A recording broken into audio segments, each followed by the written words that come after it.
Hello friends, welcome back to another devlog for Codename Project Lost. This is devlog 2.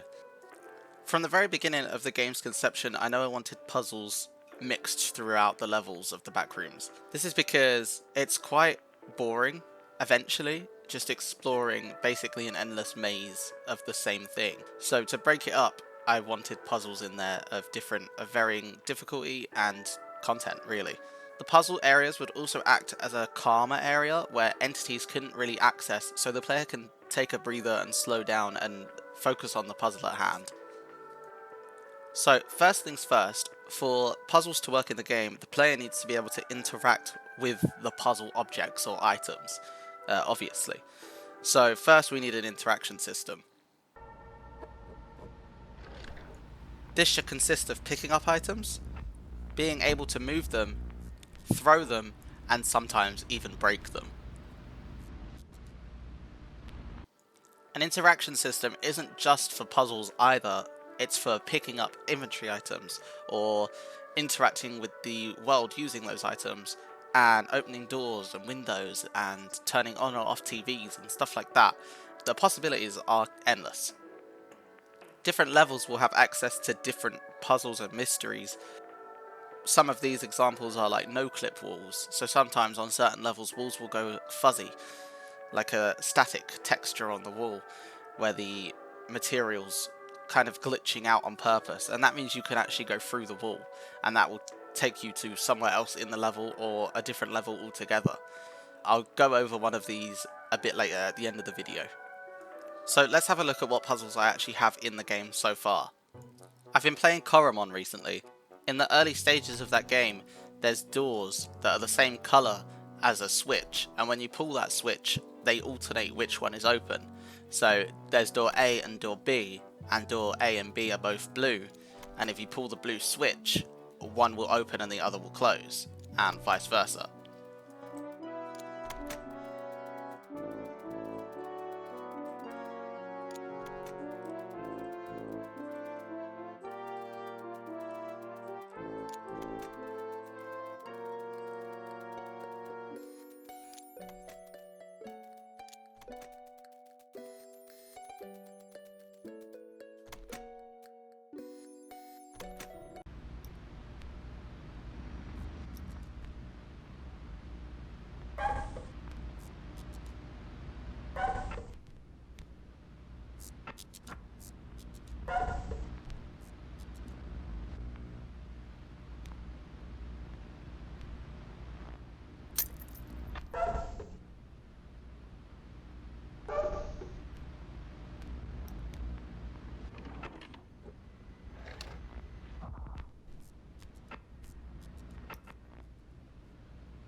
Inspired by old faithful Minecraft, I created an iron door, so a coloured button to a coloured door. It's simple. Press the button, the door opens. I also made a system for doors and walls to move. It could be any object really, via a pressure plate, or a number of pressure plates. I can easily set in the editor how many pressure plates need to be linked to this door or wall for it to open.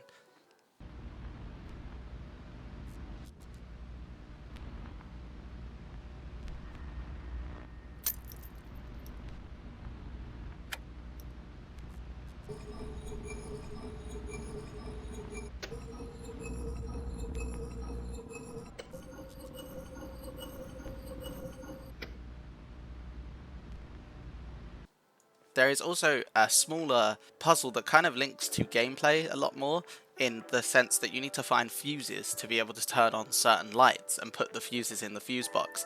I've also made a puzzle where the player needs to find 4 fuses in order to turn on a TV in level 27. From playtesters, I got some good feedback on their ideas for puzzles that they think would fit into the game.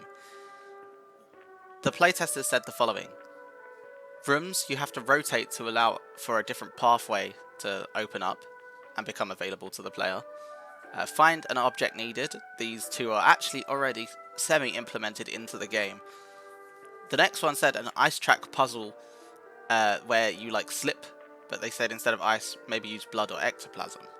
Another idea was to find materials to make another item, so like crafting, being able to progress to the next level. There was also a suggestion to be able to kill a certain entity in order for it to drop an object that the player needs. If you think you have a puzzle idea that would fit perfectly in the Backrooms or any puzzle game really, please let me know about it in the comments below. I would love to hear your ideas. The game is fast approaching a point where I want other people's eyes on it, so they can find bugs and help playtest and balance things out in the game. Just get a better feel of it. So if you're interested in that, please don't forget to follow, subscribe, like, do all of that. It really helps. I'm such a small channel at the moment, but we are growing. Like, we've hit 15 plus subs. It's insane. Don't forget to join the Discord if you want to be able to test it. I think I'm going to start a Patreon for next devlog, so watch out for that if you want to help support the channel or the project, and both really, and its development.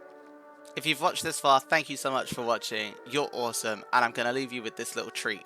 So if you pick up a little pink teddy bear in any of the levels, you have a small chance of this happening.